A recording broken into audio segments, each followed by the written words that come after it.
સિંગણપુર પોલીસે ચોરીના 6 મોટરસાઇકલો સાથે એક આરોપીની ધરપકડ કર્યાનો ખુલાસો કર્યો છે. મિલકત સંબંધી ગુનાઓ અટકાવવા અને વાહન ચોરી જેવા ડિટેક્ટ ગુનાઓ ઉકેલવા સુરત પોલીસ કમિશનર અનુપમસિંહ ગેહલોત અને સંયુક્ત પોલીસ કમિશનર શ્રી સેક્ટર 1 દ્વારા આપવામાં આવેલ સૂચનાના અનુસંધાનમાં સિંગણપુર પોલીસ ટીમ કામગીરીમાં હતી. આ અંતર્ગત સિંગણપુર ડભોલી પોલીસ સ્ટેશનના પોલીસ ઇન્સ્પેક્ટર વાયબી ગોયલના માર્ગદર્શન હેઠળ પોલીસ ટીમ પેટ્રોલિંગ કરી રહી હતી. તે દરમિયાન ગોગા મહારાજના મંદિર પાસેથી પોલીસને બાતમી મળી હતી કે એક અજાણ્યો વ્યક્તિ ચોરીની સ્પ્લેન્ડર મોટરસાઇકલ લઈને આવી રહ્યો છે, જેને શરીરે નીલા રંગની ચેક્ડ શર્ટ, કાળા રંગનું પેન્ટ પહેરેલું છે અને મોઢા પર રૂમાલ બાંધેલો છે.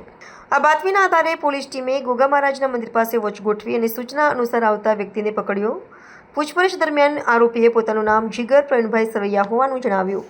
તેની પાસેથી ચોરીની સ્પ્લેન્ડર મોટરસાઇકલ જપ્ત કરવામાં આવી. વધુ પૂછપરછ દરમિયાન આરોપીએ કબૂલાત કરી કે તેમણે સિંગણપુર, ડભોલી, કતારગામ અને ચોક બજાર પોલીસ સ્ટેશન વિસ્તારમાંથી કુલ 5 મોટરસાઇકલો ચોરી કરી છે અને તે ડભોલી ગામમાં બીઆરટીએસની પાસે આવેલા તળાવ નજીકની એક જગ્યાએ મૂકેલી છે.